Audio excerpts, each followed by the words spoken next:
এই পথে আলো জেলে এ পথেই পৃথিবীর ক্রমমুক্তি হবে, লিখেছিলেন জীবনানন্দ দাশ। এখন পৃথিবীর ক্রমমুক্তি তো অনেক অনেক বড় ব্যাপার। বিরোধী জোটের পথে জট মুক্তির জন্য বিরোধী জোটের পথে জট মুক্তির জন্য ঠিক কোন পথে আলো জ্বালাতে হবে তাই নিয়েই যত প্রশ্ন। কংগ্রেসকে কি সঙ্গে নিয়ে চলতে হবে নাকি কংগ্রেসকে ছাড়া? এনসিপি নেতা শরদ পাওয়ারের সঙ্গে বৈঠকের পর বিরোধী ঐক্যের বার্তা দিয়েও কংগ্রেস প্রসঙ্গে কড়া সুর মমতা বন্দ্যোপাধ্যায়ের গলায়। তিনি বলছেন, কেউ লড়াই না করলে আমরা কি করব? আবার এনসিপিরই নবাব মালিক বলছেন, শরদ পাওয়ার মনে করেন কংগ্রেস ছাড়া বিরোধী জোট সম্ভবই নয়। এদিকে বিজেপিকে একেবারে বোল্ড আউট করার ডাকও দেন মমতা বন্দ্যোপাধ্যায়। এর পাশাপাশি আজ দেখাবো পুরো ভোটে প্রার্থী নিয়ে নানা দলে অসন্তোষ। সোশ্যাল মিডিয়ায় তীব্র ক্ষোভ প্রকাশ করে বিজেপি প্রার্থীর উল্টো দিকে নির্দল প্রার্থীর পাশে দাঁড়ালেন সাংসদ রূপা গঙ্গোপাধ্যায়। তবে শুরুতেই আপনাদের দেখাবো শরদ পাওয়ারের সঙ্গে বৈঠকের পর ঠিক কি বললেন মমতা বন্দ্যোপাধ্যায়। দেখুন। Those who are against BJP, if they come together, they are very एक स्ट्रॉन्ग ऑल्टरनेटिव फोर्स बनाना चाहिए। अरे क्या यूपीए? अभी यूपीए नहीं है। यूपीए क्या है? বিজেপিকে আক্রমণ, কিন্তু লড়াইয়ের পথ নিয়ে ভিন্ন মত।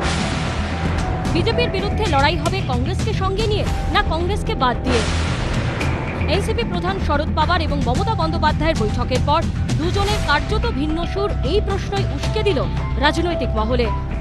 বুধবার তৃণমূল নেত্রীর সঙ্গে ঘণ্টাখানেক বৈঠকের পর শরদ পাওয়ার কার্যত বুঝিয়ে দিলেন তিনি কংগ্রেসকে বিজেপি বিরোধী জোটের বাইরে রাখছেন না, কিন্তু পাওয়ারের পাশে দাঁড়িয়ে বারবার নাম না করে কংগ্রেসকে কটাক্ষ করেন Mamata Bandyopadhyay. In today's situation, national level, right-minded forces has to come together. They have to set up a collective leadership platform. Congress को अलग रखे हो सकता है क्या देश भर? देखो साहब जी क्या बोला, एक ऑल्टरनेटिव स्ट्रॉन्ग होना चाहिए जो लड़ाई करते हैं। अगर कोई लड़ते नहीं है तो हम क्या करें? শরদ পাওয়ার এখনই জোটের নেতৃত্ব নিয়ে মাথা ঘামাতে না চাইলেও মমতা বন্দ্যোপাধ্যায় কংগ্রেসের নেতৃত্ব নিয়ে নিজের আপত্তি কার্যত স্পষ্টই করে দেন। जैसे बात आती है लाइट माइंडेड पार्टी इकट्ठा हो तो सवाल उठता है लीडर्स का। लीडर कौन होगा फिर उसका? लोगों का भरोसा रहेगा, ऐसा एक अल्टरनेटिव प्लेटफॉर्म आज देने की आवश्यकता है। हम किसके नेतृत्व में होंगे, कौन देंगे, ये सेकेंडरी बात। शरद जी सबसे सीनियर नेता है यूपीए के, आपको लगता है कि शरद जी को आप यूपीए का नेतृत्व करना चाहिए, चेयरमैन बनाना चाहिए? अरे क्या यूपीए? अभी यूपीए नहीं है। यूपीए क्या है? যে মমতা ব্যানার্জি এই ইউপিএর দয়ায় 2011 সালে এই ইউপিএর দয়ায় পশ্চিমবঙ্গে ক্ষমতা এসেছিল। এই মমতা ব্যানার্জিকে জিজ্ঞেস করব, 2012 সালে এই ইউপিতে আপনার 6টা মন্ত্রী ছিল, তখন তো ইউপিএকে ভালো লেগেছিল। শরদ পাওয়ারের সঙ্গে বৈঠকের আগেও নাম না করে কংগ্রেসকে নিশানা করেন মমতা বন্দ্যোপাধ্যায়। যদিও পরে শরদ পাওয়ার জানিয়ে দেন এটা তৃণমূল নেত্রীর ব্যক্তিগত মতামত। आधा टाइम आप विदेश में रहो तो पॉलिटिक्स कैसे होगा? ममता दी ने कहा कि फील्ड में रहना जरूरी है, नेता यहाँ पर विदेश में जाते हैं। वेस्ट बंगाल में ममता जी की जो जीत हुई वो फील्ड में काम करने वाले लाखों तृणमूल कांग्रेस के जो साथी है उनकी मेहनत से वो वहाँ की जीत हो गई, और इसलिए उनका पर्सनल जो एक्सपीरियंस है वो उन्होंने किया। মমতা বন্দ্যোপাধ্যায়ের সঙ্গে শরদ পাওয়ারের বৈঠকে বসার আগে তার দলের নেতা নবাব মালিকও স্পষ্টই জানিয়ে দেন কংগ্রেসকে ছাড়া বিরোধী জোট সম্ভব নয়। आणि काँग्रेस शिवाय कुठलेही विरोधकांचा मोर्चा होऊ शकत नाही अशी पण भूमिका पवार साहेबांनी आधी पण मांडलेली आहे। पण राष्ट्रवादी काँग्रेस पक्षाची स्पष्ट भूमिका आहे की विरोधकांची मूठ बांधली पाहिजे। जर शिवसेना काँग्रेससोबत येऊ शकताय तर टीएमसी आणि काँग्रेस एक विचारधारेची लोक आहे। অফকোর্স ইউপিএ আছে এবং শরদ পাওয়ার যে কথা বলেছেন সঠিক কথাই বলেছেন, সমস্ত দলগুলোকেই সঙ্গে নেওয়া দরকার। সব মিলিয়ে জোটের সমীকরণের কাটাছেড়াতেই এখন সরগরম মুম্বাই থেকে দিল্লি। আশাবুল হোসেন, বিজেন্দ্র সিংহ ও ব্রতদীপ ভট্টাচার্যের রিপোর্ট, এবিপি আনন্দ। শরদ পাওয়ার বলছেন যে বিজেপিকে হারাতে সমমনস্ক রাজনৈতিক দলগুলোকে নিয়ে লড়তে হবে। আমার শুধু শরৎচন্দ্রের সেই শ্রীকান্ত উপন্যাসে শ্রীনাথ বহুরূপীর সেই অংশটা মনে পড়ে যাচ্ছে, সরকি লাও বন্দুক লাও, লাও তো বটেই, কিন্তু আনেকে সেই রকম মনোভাবাপন্ন দলগুলোকে নিয়ে লড়তে হবে, কিন্তু সঙ্গে কংগ্রেস থাকবে নাকি থাকবে না? কংগ্রেসকে নিয়ে লড়াইটা হবে নাকি কংগ্রেসকে ছাড়া অন্য দলগুলো, বিজেপি বিরোধী অন্য দলগুলো আলাদা কোনো জোট তৈরি করবে? প্রশ্নটা বোধহয় সেখানেই। আমি রিজু ঘোষাল, কংগ্রেসের প্রতিনিধি, রিজুকে দিয়েই শুরু করব।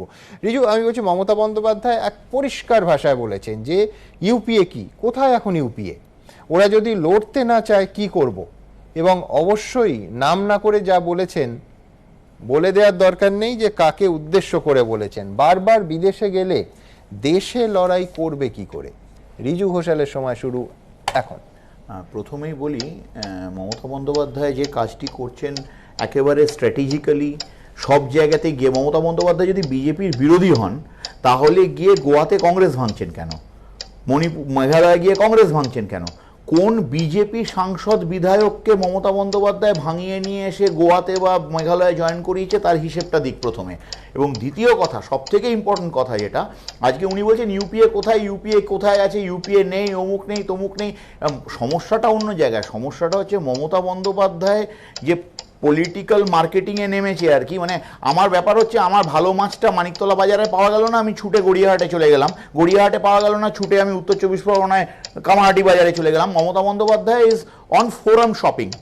She is basically forum shopping করছেন তিনি। না, আজকে ভাষায় বলেছেন যে বিজেপি মুক্ত ভারত চাই। সুতরাং তুমি বলছো যে বিজেপির সঙ্গে আন্ডারস্ট্যান্ডিং বা ইঙ্গিত দিচ্ছ কংগ্রেসকে দুর্বল করছে। আজকে একেবারে মহারাষ্ট্রে বসে বলছেন বিজেপি মুক্ত ভারত চাই। ভালো তো, বিজেপি মুক্ত ভারত চাওয়ার জন্য কংগ্রেসকে দুর্বল করার তো প্রয়োজন নেই কোনো। বিজেপি মুক্ত ভারত করতে গেলে তো বিজেপিটাকে দুর্বল করতে হবে, তবে না বিজেপি মুক্ত ভারত হবে। বিজেপি মুক্ত ভারত করতে গেলে ইডির অফিস থেকে বেরিয়ে এসে কংগ্রেসকে অভিষেক ব্যানার্জির আক্রমণ করার প্রয়োজন নেই। বিজেপি মুক্ত ভারত করতে গেলে যে বিদেশে যাওয়ার কথা বলছেন, অভিষেক ব্যানার্জির ফরেন ট্রিপের আইটিনারিটা প্রকাশ করুক না। পার্থদা বসে আছে তো, কে কতবার ফরেন ট্রিপে গেছে তো ইন পাবলিক ডোমেন। আমার নেতা তো আর লুকিয়ে চুরিয়ে বিদেশ যায় না। লুকিয়ে চুরিয়ে কারা বিদেশ যাচ্ছে সেটা প্রকাশ করুক। আজকে এই সমস্ত কথাবার্তা বলছে কারণ মমতা বন্দ্যোপাধ্যায়ের একমাত্র এক ভয় হচ্ছে, যদি কংগ্রেস শক্তিশালী হয়ে যায় তাহলে মমতা বন্দ্যোপাধ্যায়ের এই ফোরাম শপিংটা বন্ধ হয়ে যাবে। এবং এই ফোরাম শপিংটা বন্ধ হয়ে গেলে মমতা বন্দ্যোপাধ্যায়ের মতো রাজনীতির কারবারি যারা আছেন তাদের পক্ষে রাজনীতিতে টিকে থাকা অসম্ভব হয়ে পড়বে। কারণ ন্যাশনাল পার্সপেক্টিভে তার কোনো সেই নেই, কোথাও তিনি নেই।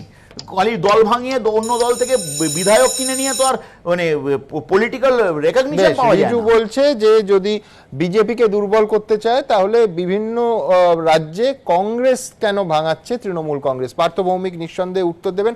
তার আগে লার্জার পলিটিক্যাল ডিবেট, যে শরদ পাওয়ারের সঙ্গে মমতা বন্দ্যোপাধ্যায় কোথাও একটা সূক্ষ্ম ফারাক্কি রয়ে গেল, যে শরদ পাওয়ার যেখানে নিজে বলছেন সমমনোভাবাপন্ন দল, এবং তারই দলের কিছুদিন আগে এই শাহরুখ খান পর্বে একেবারে প্রকাশ্যে সর্বভারতীয় সংবাদ মাধ্যমে উজ্জ্বল হয়ে ওঠা সেই ব্যক্তি নবাব মালিক, যিনি একই সঙ্গে পার্টির মুখপাত্র বটে, সেই মুখপাত্র বলছেন যে কংগ্রেস ছাড়া, শরদ পাওয়ার মনে করেন কোট আনকোট, কংগ্রেস ছাড়া বিরোধী জোট সম্ভব নয়। এইখানে কোথাও একটা ফারাক্কি দেখা যাচ্ছে পার্থদা? পার্থ ভৌমিকের সময় শুরু এখন। প্রথম কথা হচ্ছে, রিজুবাবু যেটা বললেন আমি সেখান থেকে শুরু করতে চাইছি। বেশ। অভিষেক বন্দ্যোপাধ্যায় ইডির অফিস থেকে বেরিয়ে এসে বিজেপিকে আক্রমণ করার সাথে সাথে কংগ্রেসকে আক্রমণ করেছিলেন একটাই কারণে, যে ভারতীয় জনতা পার্টি যখন বিরোধীদের সঙ্গে রাজনীতিতে লড়াই করতে না পেরে হেরে গিয়ে প্রতিহিংসামূলক আচরণ করছে, তখন ভারতবর্ষের প্রধান বিরোধী দল রাস্তায় নেমে আন্দোলন না করে বাড়িতে বসে রয়েছে, টুইটের মাধ্যমে তারা রাজনীতি করছে। এটা হচ্ছে প্রথম এবং প্রধান অভিযোগের জায়গা। আজকে মমতা বন্দ্যোপাধ্যায় যে কথা বলেছেন, কেউ লড়াই করতে না চাইলে আমরা কি জোর করে লড়াই করাবো? আমরা শারদ পাওয়ারের সাথে আমাদের কোনো ডিফারেন্স নেই। মমতা বন্দ্যোপাধ্যায় যে বারংবার বলেছেন, সমমনোভাবা সম্পন্ন দল যারা ময়দানে নেমে বিজেপির বিরুদ্ধে লড়াই করবে। শুধু টুইটে বিজেপির বিরুদ্ধে লড়াই হবে না, লড়াইটা করতে হবে ময়দানে নেমে।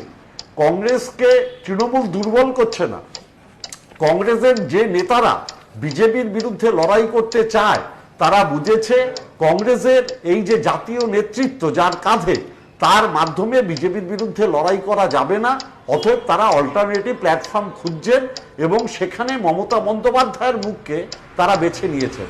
আমার দুটো পার্থদা বলছেন যে কংগ্রেসকে নিয়ে চলবে না। আমি বলছি, আমি যদি আরো আমার প্রশ্নের দ্বিতীয় অংশে আসি, সেটা হচ্ছে এনসিপির সঙ্গে 26শে জুন শরদ পাওয়ার নিজে বলছেন যে কোনো শক্তিশালী জোট যদি তৈরি করতে হয় তাহলে অবশ্যই কংগ্রেসকে সঙ্গে নিতে হবে। 30শে অক্টোবর সঞ্জয় রাউত শিবসেনার তরফে বলছেন যে 2024 সালে কংগ্রেসের নেতৃত্বে জোট সরকার ক্ষমতায় আসবে। আর আজকে নবাব মালিক বলছেন যে শিবসেনা এবং কংগ্রেস, যাদের আদর্শগত কোনো মিল নেই, শিবসেনা আর কংগ্রেস যদি একসঙ্গে চলতে পারে তাহলে তৃণমূল কংগ্রেস আর কংগ্রেস একসঙ্গে চলতে পারবে না কেন? একই বিচারধারার দুটো দল। পার্থদা, আমি তো এই কথাটাই, আমরা কিন্তু বারংবার, আজকেও মমতা ব্যানার্জি বলেছেন যে লড়াই করতে হবে। আমরা লড়াই করা কংগ্রেসকে ময়দানে দেখতে চাই, আমরা টুইট করা কংগ্রেসকে ময়দানে দেখতে চাই না। আমার প্রশ্ন হচ্ছে, যখন পশ্চিমবাংলায় বিজেপির বিরুদ্ধে তৃণমূল কংগ্রেস লড়ছে আর তৃণমূলকে হারানোর জন্য যখন কংগ্রেস এবং সিপিএম আব্বাসের সাথে সম্পর্ক করে নির্বাচনী জোট করছে, তখন কি তারা বিজেপির সুবিধা করে দিতে চায়নি? যখন দিল্লিতে বিজেপির বিরুদ্ধে লড়ছে, তখন কংগ্রেস আপের বিরুদ্ধে প্রার্থী দিয়ে কি বিজেপির সুবিধা করে দিতে চায়নি? গত লোকসভা নির্বাচনে অখিলেশ যাদব যখন মায়াবতীর সাথে জোট করে লড়ছে, তখন সংখ্যালঘু এলাকায় কংগ্রেস বিক্ষিপ্তভাবে ক্যান্ডিডেট দিয়ে বিজেপির জয়ের রাস্তা পরিষ্কার করে দেয়নি। কংগ্রেসকে আগে সিদ্ধান্ত নিতে হবে, কংগ্রেসকে সিদ্ধান্ত নিতে হবে। রিজু ঘোষাল, ময়দানে লড়াই করা কংগ্রেসকে চায় তৃণমূল, টুইট করা কংগ্রেসকে নয়। মজাটা হচ্ছে, ময়দানে লড়াই করা কংগ্রেসকে চায়ের কথা বলছে পার্থদা ঠিকই, কিন্তু ময়দানে লড়াই করা কংগ্রেস কিন্তু লখিমপুর খেরিতে ছিল, ময়দানে লড়াই করা কংগ্রেস কিন্তু সিংহু সীমান্তে ছিল, তিরকিত সীমান্তে ছিল। তৃণমূল কংগ্রেস কোথায় ছিল? কেন বারবার করে যখন লখিমপুর খেরির ঘটনা ঘটে যাওয়ার পর, হাতরাস ঘটে যাওয়ার পর, যখন কংগ্রেসের প্রতিনিধি দলকে আটকানো হচ্ছে, সেখানে কংগ্রেস ময়দানে নেই, কিন্তু মনে হচ্ছে তৃণমূল কংগ্রেসকে যখন সেফ প্যাসেজ দেওয়া হচ্ছে গিয়ে দেখা করার জন্য, এইটাই দিস ইজ দ্য ফ্যালাসি। প্রবলেমটা হচ্ছে কংগ্রেসকে আটকে দিচ্ছে, কংগ্রেস ময়দানে নেই, কিন্তু তৃণমূলকে সেফ প্যাসেজ দিচ্ছে, তৃণমূল ময়দানে আছে। আর যে কথাটা পার্থদা বলছে, কংগ্রেস কোনো জায়গায়, সব জায়গায় তৃণমূলের বিরুদ্ধে প্রার্থী দিয়েছে, একটা জায়গাতে বলো যে কংগ্রেস তৃণমূলকে ভেঙেছে কিংবা তৃণমূলের কোনো বিধায়ককে, কোনো সাংসদকে ভয় দেখিয়ে হোক, পয়সা দিয়ে হোক দলে টেনে নিয়েছে। কংগ্রেসকে ভাঙার যে পরিকল্পনা, সর্বভারতীয় ক্ষেত্রে কংগ্রেস দুর্বল হলে কে শক্তিশালী হবে, এটা পার্থদা যদি কাইন্ডলি বুঝিয়ে দেয়, আমার আর কোনো আর্গুমেন্ট নেই। আবার বক্তব্য হচ্ছে, আব্বাস সিদ্দিকের সাথে কংগ্রেস জোট করেছিল কেন? সিপিএম এর সাথে কার সুবিধা করে দেওয়ার জন্য?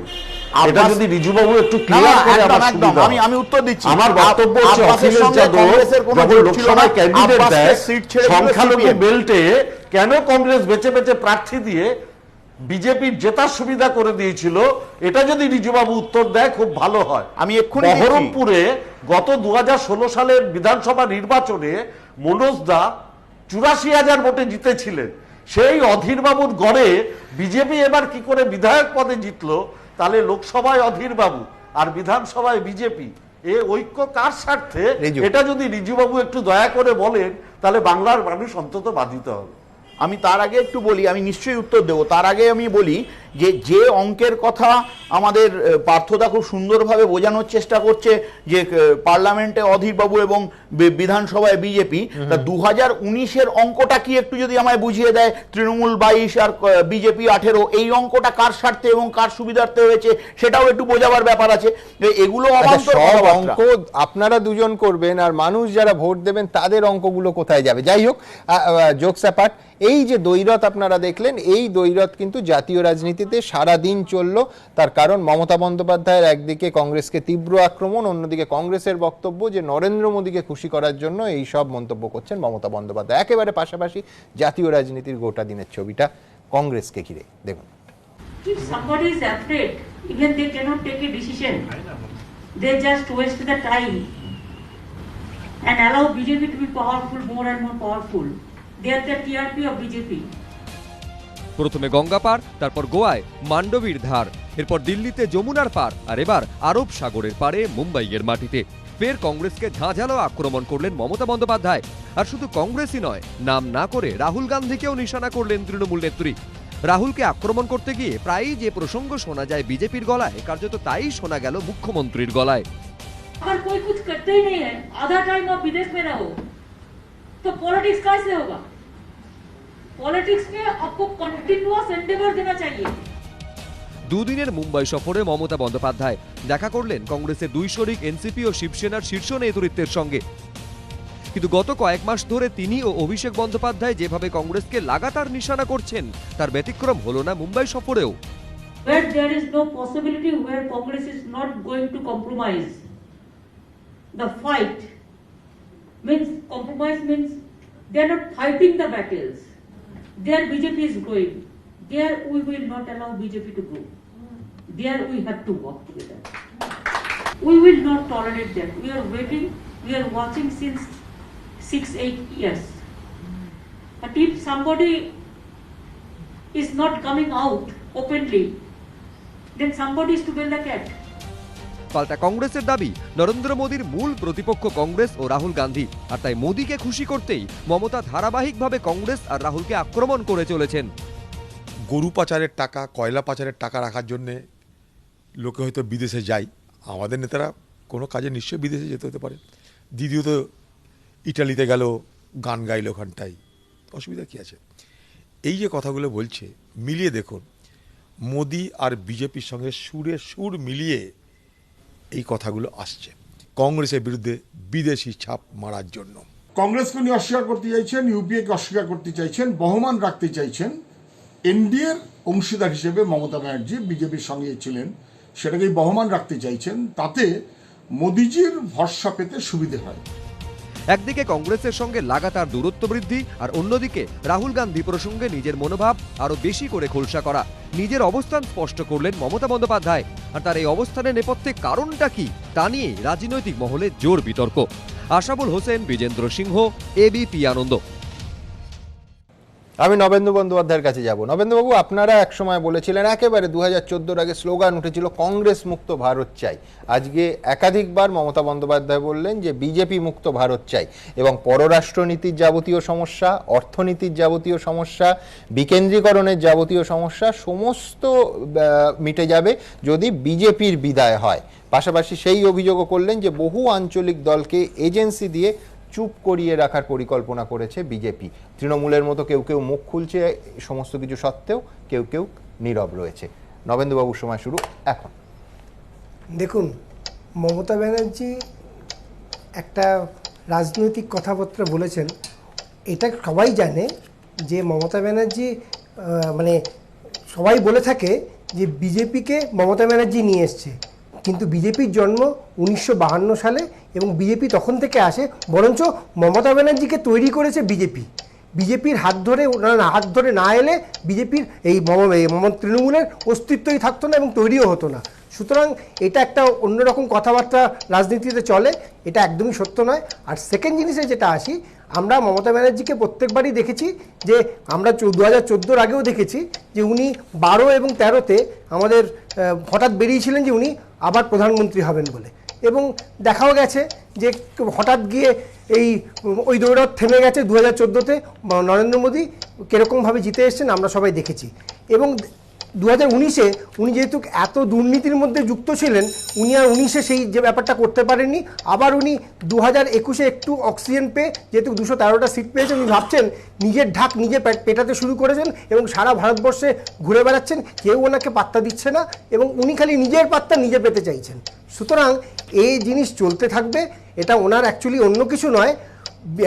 42টা যে সিট আছে তাতে কতটা বেশি লোককে একটা বাঙালি প্রধানমন্ত্রী হবে এই সুরসুরি দিয়ে কতটা বেশি আসন বাড়ানো যায় সেই চেষ্টাটা করছেন।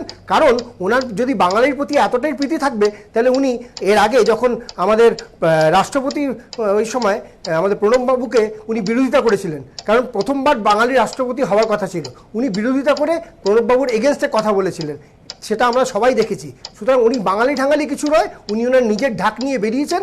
দেখা যাচ্ছে যে কেউই সেরকম সাড়া দিচ্ছেন না, সেই জন্য উনি বিভিন্ন রকম বিবৃতি দিচ্ছেন, এর বাইরে অন্য কিছু হতেই পারে না। পার্থভৌমিক,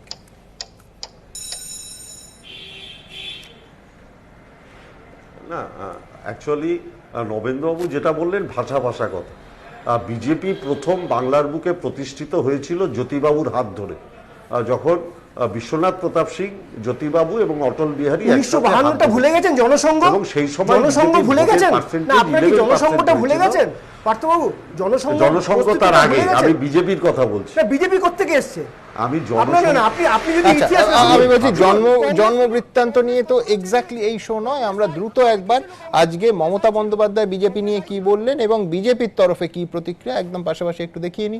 দেখুন, The matter is to fight out the BJP and bolt out them. BJP मुक्त भारत होने से सब हो जाएगा. We are facing the cruel attitude and undemocratic attitude. মুম্বাইয়ে বিদ্যুৎজনদের সঙ্গে বৈঠকে বিজেপিকে তীব্র আক্রমণ করলেন মমতা বন্দ্যোপাধ্যায়। মুম্বাইয়েও তৃণমূল নেত্রীর গলায় শোনা গেল খেলা হবে।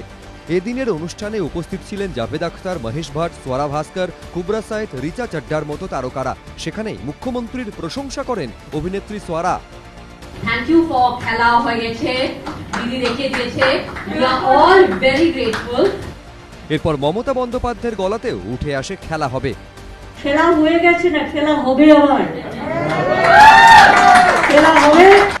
বারবার কংগ্রেসকে আক্রমণ ও তাদের থেকে দূরত্ব তৈরির পাশাপাশি মুম্বাইয়ের অনুষ্ঠান থেকে আঞ্চলিক দলগুলিকে একজোট করার ক্ষেত্রেও জোর দেন মমতা বন্দ্যোপাধ্যায়। প্রধানমন্ত্রীত্বের প্রশ্নেও ইঙ্গিতপূর্ণ মন্তব্য শোনা যায় তার গলায়। Now the matter is not for Prime Minister. The matter is the great importance whether we are able to save the democracy or not. Automatically the situation will decide all this, and it is better all the regional parties if we can work together.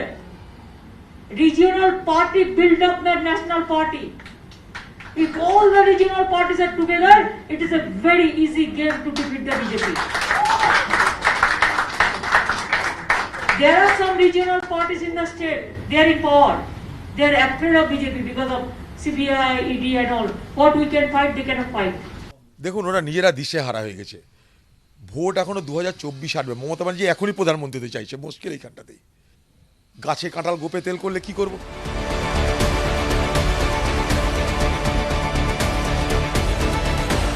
সর্বভারতীয় ক্ষেত্রে এখনও কংগ্রেস আমাদের বিরোধী দল তৃণমূল কংগ্রেস এখন এই মুহূর্তেও কংগ্রেসের ধারে কাছেও আসে না। আমিও ভাবতে পারি কালকে আমি নোবেল পাবো। বাংলার কিছু কিছু চিত্রপরিচালক তারাও ভাবেন যে তারা অস্কার পাবেন, ভাবতেই পারেন, অসুবিধা নেই। মুখ্যমন্ত্রীও ভাবছেন। আমার মনে হয় ওনার সেই ক্ষমতা নেই যে এই মুহূর্তে নরেন্দ্র মোদীর মতো ব্যক্তিত্ব সামনে উনি দাঁড়াতে পারবেন। এদিন মুম্বাইয়ে তরুণ শিল্পপতিদের একটি অনুষ্ঠানেও অংশ নেন মমতা বন্দ্যোপাধ্যায়। আশাবুল হোসেন, বিজেন্দ্র সিংহ, এবিপি আনন্দ। আমি জাদ মাহমুদের কাছে যাব। জাদ, একেবারে পরিষ্কার মমতা বন্দ্যোপাধ্যায় বলছেন যে কংগ্রেস বিজেপির সঙ্গে লড়াই করছে না, আমরা তো বিজেপিকে জিততে দিতে পারি না, একেবারে কম্প্রোমাইজ করার অভিযোগ তুলছেন। সর্বভারতীয় ক্ষেত্রে কংগ্রেসকে এইভাবে পোট্রে করার মধ্যে কোথাও একটা জাতীয় দল বনাম আঞ্চলিক দল, এইভাবে কি একটা শিবির বিভাজন হচ্ছে, একটা ফ্রন্ট খুলে যাচ্ছে? এই জন্য জাদ এই প্রশ্নটা করছি যে আজকে এই আসার আগে দেখছিলাম যে একটি সর্বভারতীয় চ্যানেলে একেবারে স্পষ্ট ভাষায় শিবসেনার লোকসভার সাংসদ অরবিন্দ সাওয়ান্ত তিনি বলছেন, বাংলা করলে এরকম দাঁড়ায়, যে গোটা দেশের 4-5 জন মুখ্যমন্ত্রীকে খুব ভালো বলা হয়, তার মধ্যে উদ্ধব ঠাকরে একজন।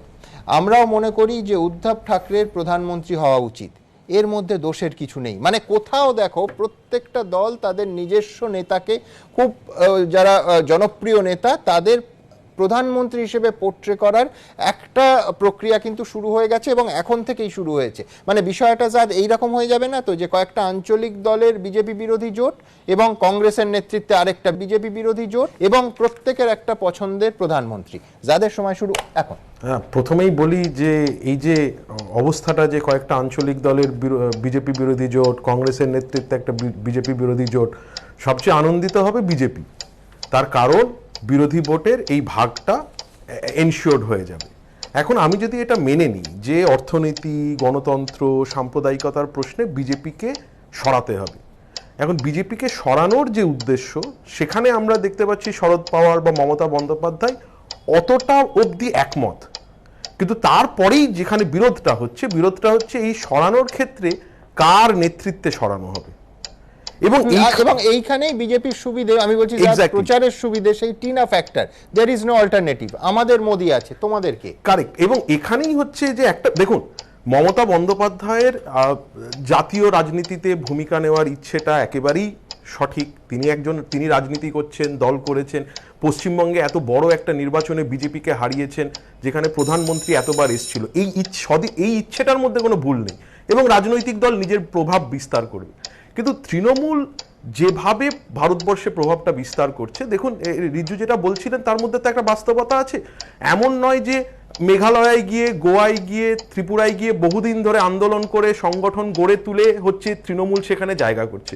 তৃণমূল বাড়ছে হচ্ছে কংগ্রেসকে ভেঙে, পশ্চিমবঙ্গেও কংগ্রেসকে ভেঙেই তৃণমূল বেড়েছে। ঠিক কিন্তু আমি একটু উল্টো দিকে যুক্তি দিই, সেটা হচ্ছে যে কংগ্রেসকে 2021 সালে কংগ্রেসের সঙ্গে লড়াই করেই, অবশ্যই বিজেপির সঙ্গে, বামেদের সঙ্গেও, কিন্তু কংগ্রেসের সঙ্গেও লড়াই করে মমতা বন্দ্যোপাধ্যায় জয় পেয়েছেন। সেখানে কংগ্রেস তো একটা অবিজেপি শক্তির জন্য জায়গা ছেড়ে দেয়নি।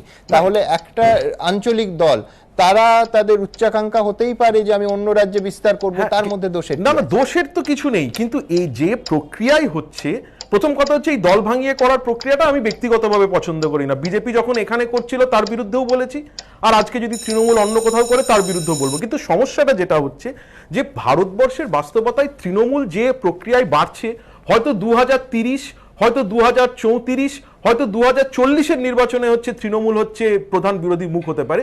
2024-এর জন্য এখানে কিন্তু বিজেপিরই লাভ হবে। তার কারণ এই যে বিরোধী ভোটের যে ভাগটা হচ্ছে, কাউকে দাঁড়িয়ে একজোট হতে হবে, নিয়ে বলতে হবে সবার আগে বিজেপিকে সরাবো, তারপর ডিসাইড করব কে প্রধানমন্ত্রী হবে। কিন্তু আগে বিজেপি সরাই, কিন্তু আগে এখন চলে আসছে কে নেতৃত্ব দেবে, বিজেপি নেতৃত্ব দেবে। এই অংশ থেকে আমি শুভময় মৈত্রের কাছে যাব। শুভময়দা, আজকে শোভাদে প্রশ্ন করলেন, শোভাদের প্রশ্নের উত্তরে মমতা বন্দ্যোপাধ্যায় বলছেন যে প্রধানমন্ত্রী কে হবে সেটা বড় বিষয় নয়, গণতন্ত্রকে কিভাবে রক্ষা করা হবে এটাই বড়, এই মুহূর্তে সব থেকে গুরুত্বপূর্ণ প্রশ্ন। পরিস্থিতি, পরবর্তীকালের পরিস্থিতি ঠিক করবে যে কে পরবর্তী প্রধানমন্ত্রী হবে। মানে আমি কি এইভাবে ধরতে পারি শুভময়দা যে পোস্ট ইলেকশন একটা ডিসিশন হবে? আমি বলছি কার ঝুলিতে কতগুলো সাংসদ। রাজনীতি তো শুভময়দা সম্ভাবনার শিল্প। মানে ধরুন নির্বাচন হয়ে গেল, আঞ্চলিক দলগুলো তারা নিজেদের মধ্যে জোট করে একটা বড় সংখ্যা বানিয়ে কংগ্রেসকে চ্যালেঞ্জ জানালো, বা একটা চাপ সৃষ্টির প্রক্রিয়া শুরু হলো। এই রকমও তো ছবিটা হতে পারে। শুভময় মৈত্রের সময় শুরু এখন। হ্যাঁ, তাহলে এখানে যে মূল প্রশ্নটা দাঁড়াচ্ছে সেটা হচ্ছে যে নির্বাচনের আগে কোনো জোটের সম্ভাবনা কতটা, এবং যদি সেই জোট না হয় তাহলে নির্বাচনের পরে ভোট পরবর্তী জোটের সম্ভাবনা কতটা। আমরা যদি একটু 2004-এর দিকে তাকাই, তাহলে 2004-এ কিন্তু একেবারে পরিষ্কার যে অনেকেই ভেবেছিলেন যে বিজেপি হয়তো জিততে পারে বা এনডিএ জিততে পারে, তেমনটা হয়নি। এবং পুরোপুরি ঘটনাটা ঘটেছিল কিন্তু ভোট পরবর্তী, অর্থাৎ ভোটের পর বামপন্থীরা প্রায় 60-এর উপর আসন পেয়েছিলেন, তারা কংগ্রেসের সঙ্গে একজোট হয়েছিলেন। সুতরাং কর্ণাটকে এক্স্যাক্টলি তাই হয়েছিল। ভোটের পর কুমারস্বামীর অনেক কম বিধায়ক ছিল, কিন্তু কংগ্রেস কুমারস্বামীকে মুখ্যমন্ত্রী করেছিল। একদম মানে তাদের একসঙ্গে থেকে তারা সরকার করেছিলেন, পরে আবার ভেঙে যায়। এবারেও কিন্তু এই যে ভোট পরবর্তী যে বিষয়টা, সেটা খুব গুরুত্ব পাবে উত্তরপ্রদেশ নির্বাচনের ফলাফলের পর। তার কারণ দেখুন, প্রথম বিষয়টা হচ্ছে যে কংগ্রেস আর তৃণমূলের যে দ্বন্দ্বটা, অবশ্যই এই দ্বন্দ্বে যেটা তৃণমূল নেত্রী বোল্ড করার কথা বলছেন বিজেপিকে, করতে গিয়ে জোট হিট উইকেট হয়ে যাচ্ছে কিনা, এটা আমাদের একটা মূল প্রশ্ন। যে কিন্তু সেই জায়গায় একটা জিনিস হচ্ছে 250টি মতন আসনে কংগ্রেস তৃণমূল এরা লড়াই টড়াই করবে, বাকি 300টি আসনে কিন্তু কোনোভাবে কোনো ভোটের রাজনীতিতে প্রভাব পড়বে না। অন্যদিকে এই যে জোটটা হচ্ছে না, এটা বিরোধী জোটের মরালে কোনো প্রভাব ফেলবে কিনা, এটাই হচ্ছে একটা বড় প্রশ্ন। সেটা কিন্তু উত্তরপ্রদেশ নির্বাচনের পর পরিষ্কার হবে, সেখানে যদি বিজেপি বিরোধীরা খুব ভালো ফল করেন। এটা একটা প্রথম বিষয়। দ্বিতীয় বিষয় হচ্ছে কংগ্রেস ভাঙার যে বক্তব্যটা আমরা বারবার তৃণমূল কংগ্রেসের বিরুদ্ধে করছি, সেটাকে কিন্তু একটু অন্যভাবেও দেখার প্রয়োজন আছে। ধরুন ত্রিপুরায় বিজেপি যাদের ভেঙেছিল গত বিধানসভা নির্বাচনের আগে, তারা কিন্তু কংগ্রেস, অর্থাৎ কংগ্রেসকে শুধুমাত্র তৃণমূল কংগ্রেস ভাঙছে না। বা কর্ণাটকে যে বিধায়কদের নিয়ে চলে গেছিল বিজেপি, তাদের মধ্যে অনেকেই কংগ্রেসের। সুতরাং কংগ্রেস ভাঙার বিষয়ে আমরা বারবার যে তৃণমূল কংগ্রেসকে একমাত্র দায়ী করছি, এটা কিন্তু একেবারে পুরোপুরি সঠিক নয়। রাজনীতিতে তো সবটুকু যে সঠিক হবে এমন নয়। এখানেই যে রিজুবাবুর কথাটা, যে পলিটিক্যাল ফ্যালাসি বা আমি বলবো পলিটিক্যাল প্যারাডক্স বললে আরো ভালো হয়, এই ধরনের ঘটনাগুলো কিন্তু বারবার ঘটে। এখন তাহলে মূল যে জিনিসটা দাঁড়াচ্ছে, যে তৃণমূল নেত্রী আজকে মুম্বাইতে গিয়ে যে কথাগুলো বললেন, সেগুলো কিন্তু আমরা যেটুকু বুঝলাম সবারই সব কথা মিলল না। কংগ্রেস বিরোধী জোটে থাকবে কি থাকবে না তাই নিয়ে কিন্তু অনেক বড় বিরোধী নেতার বক্তব্যের মধ্যে কিন্তু একটা দ্বন্দ্ব বা ডিফারেন্স বা পার্থক্য রয়ে গেল। এটা কিন্তু একটা খুব গোলমেলের বিষয়, সাধারণ মানুষ কিন্তু একেবারে গুলিয়ে যাওয়ার একটা সম্ভাবনা আছে। একদম। রিজু হাত তুলছিল। হ্যাঁ, দুটো পয়েন্ট আমি শুভময়দার সঙ্গে একটা পয়েন্টে একমত, একটা পয়েন্টে একমত নই। একমত যেটা উনি বলছেন বিজেপিও কংগ্রেসকে ভাঙিয়েছে। তো দ্য ফান পার্ট ইজ যে যেখানে শক্তিশালী সে সেখানে তার বিরোধীকে ডাইলিউট করবে। এবারে মজাটা হচ্ছে মধ্যপ্রদেশে যেহেতু তৃণমূল কংগ্রেসের কোনো অস্তিত্ব নেই, তাই মধ্যপ্রদেশে তৃণমূল কংগ্রেস গিয়ে ওখানে কমলনাথকে বা জ্যোতিরাদিত্য সিন্ধিয়াকে ভাঙিয়ে নিয়ে চলে যাচ্ছে, ওখানে 27টা এমএলএ কে ভাঙাচ্ছে। না, তোমার মনে থাকবে 2009 সালে মায়াবতীকে সামনে রেখে প্রকাশ কারাত কিন্তু চেষ্টা করেছিলেন যে কংগ্রেস একদম কংগ্রেসকে দূরে রেখে একটা জোট করা যায় কিনা। সেই জোট অবশ্য ব্যাপারটা কি, ব্যাপারটা হচ্ছে সারা ভারতবর্ষের যদি তুমি ডেমোগ্রাফিটা দেখো, 543টা আসনের মধ্যে 250 থেকে 260টা আসনে কিন্তু Congress versus BJP direct fight. অন্য কোন রাজনৈতিক দলের সেখানে এন্ট্রিজ আর বিগ নো, কেউ ওখানে ঢুকলেও সেখানে হিট করতে পারবে না। তো মজার ব্যাপারটা ঠিক বলেছো, আমার এখানে একটা পরিসংখ্যান দিতে হবে। তুমি ঠিকই তো বলছো, 2019-এ 186টা আসনে কংগ্রেস বিজেপির মধ্যে ডাইরেক্ট ফাইট ছিল, সেখানে কিন্তু কংগ্রেস জিতেছিল 15টায় আর বিজেপি 170টায়। 91% আসনে বিজেপি জিতে গেছিল। 2014-তে 186টা আসনের মাত্র 24টা পেয়েছিল কংগ্রেস। আমি বলছি এই পারফরমেন্স এবং এই রেকর্ডটাও তো দেখতে হবে। অ্যাবসলিউটলি, তার আগের 5 বছর আগের রেকর্ডটা তো দেখতে হবে। তাহলে if we talk about statistics, তাহলে তার 5 বছর আগে রেকর্ডটা দেখি। তাহলে জওহরলালের সময় চলে যাও, 100% কংগ্রেস পেয়েছিল। অ্যাবসলিউটলি যাবো, তো যাওয়াটা তো অন্যায়ের কিছু নয়। If politics is a game of statistics, শুভময়দা নিজে সংখ্যাতত্ত্বের লোক, যদি সংখ্যাতত্ত্বটাই রাজনীতির পরাকাষ্ঠা হয়ে থাকে এবং পাটিগণিতের হিসেবটাই রাজনীতির হিসেব হয়ে থাকে, তাহলে সংখ্যাটাকে আমি অস্বীকার করবো। খুব দ্রুত একটা কমেন্ট নেব, পার্থভৌমিক। হ্যাঁ, মধ্যপ্রদেশে তৃণমূল নেই বলে সব বিজেপিতে চলে গেছিল। মেঘালয় যদি তৃণমূল না যেত তাহলে এরাও বিজেপিতে চলে যেত। গোয়ায় যদি তৃণমূল না যেত তাহলে এরাও বিজেপিতে চলে যেত। সেটা মনে হচ্ছে আসলে যে নেতাদের অন্য দলে চলে যাওয়ার সুযোগ ছিল,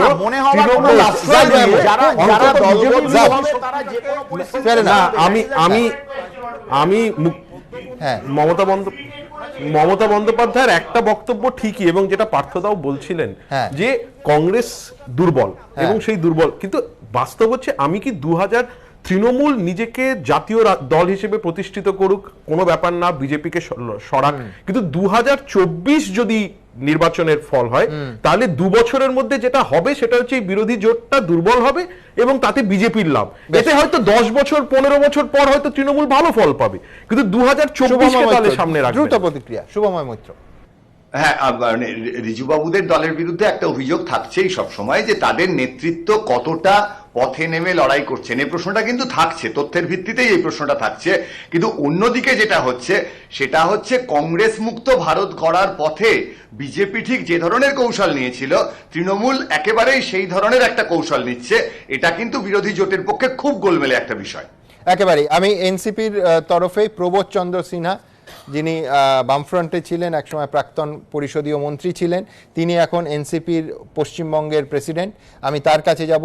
প্রবোধবাবু, খানিকক্ষণ আগে আলোচনা হচ্ছিল, একটু আপনাকে ব্যাকগ্রাউন্ডারটা বলি যেহেতু ট্রাফিক কনজেশনের জন্য আপনার একটু দেরি হয়েছে, যে কোথাও একটা তৃণমূল কংগ্রেস এই মুহূর্তে কংগ্রেসকে ছাড়াই চলতে চাইছে, অন্যদিকে শরদ পাওয়ার এবং আপনার দল এনসিপি একেবারে স্পষ্ট করে আজকে মালিক তিনিও বলে দিয়েছেন যে শরদ পাওয়ার মনে করেন যে সমস্ত মনোভাবাপন্ন দলের একসঙ্গে লড়াই করা উচিত এবং কংগ্রেসকে ছাড়া এই লড়াই সম্ভব নয়। আমি বলছি এইখানে কোথাও একটা সূক্ষ্ম ফারাক আছে কিনা, এটা তো একটা প্রশ্ন, কিন্তু আপনার কাছে আমার প্রশ্নটা ঠিক উল্টো দিক থেকে, মানে তৃণমূল কংগ্রেসের দিক থেকে। মমতা বন্দ্যোপাধ্যায় বলছেন যে 2021 সালে ক্ষমতায় যে তিনি এসেছিলেন সেটা শুধু তো বিজেপির বিরুদ্ধে লড়াই করে নয়, কংগ্রেসের বিরুদ্ধেও লড়াই করে। আপনারা এনসিপি যেহেতু মহারাষ্ট্রে সরকার চালাচ্ছেন কংগ্রেসের সমর্থনে, সেহেতু কংগ্রেসকে বারবার সঙ্গে রাখা, কংগ্রেসের সঙ্গে পথ চলার অঙ্গীকার করা, এটা আপনাদের রাজনৈতিক বাধ্যবাধকতা, তার কারণ কংগ্রেসকে ছাড়া মহারাষ্ট্রে আপনাদের সরকার চলবে না। প্রবোধবাবু, সময় শুরু এখন। এটা আপাত দৃষ্টিতে আপনার মনে হতে পারে, কিন্তু মূল লক্ষ্য যদি হয় যে বিজেপিকে 2024 সালের নির্বাচনে পরাস্ত করা, ক্ষমতা থেকে চ্যুত করা, তাহলে বাস্তব রাজনীতি যেটা বলছে যে বিজেপি বিরোধী সমস্ত শক্তিকে একত্রিত করতে না পারলে সেই কাজে কিন্তু সফল হওয়া যাবে না। তার মানে হয়ে যাবে এটা কি, তিনটে ফ্রন্ট হয়ে যাবে। বিজেপির একটা ফ্রন্ট হবে, এদিকে আরেকটা ফ্রন্ট হবে, কংগ্রেসের নেতৃত্বে আরেকটা ফ্রন্ট হবে। এইভাবে যদি ভোট ভাগাভাগি হয় তাহলে কিন্তু এটা বিজেপির পক্ষেই লাভ হবে। সেই জন্য পাওয়ার সাহেব, শরদ পাওয়ার, তিনি বরাবরই বলে আসছেন যে কংগ্রেসকে বাদ দিয়ে বিরোধী জোট যদি করা হয় তাহলে সেটা মানে সাফল্য অর্জন করার পক্ষে অন্তরায় হবে। সুতরাং মহারাষ্ট্রে যে সরকার আছে বলে কংগ্রেসকে আমরা সমর্থন করতে বাধ্য হচ্ছি, এটা বাধ্যবাধকতা, এটা কিন্তু তা না। এটা হচ্ছে স্ট্র্যাটেজি, কৌশল, যে মূল লক্ষ্যটা কি বিজেপিকে ক্ষমতা থেকে হটানো।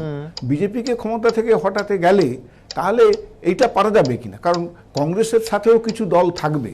হ্যাঁ, কংগ্রেস থাকবে, ডিএমকে থাকবে, অন্ধ্রতে জগনমোহন রেড্ডি থাকবে, আরও কেউ কেউ থাকবে।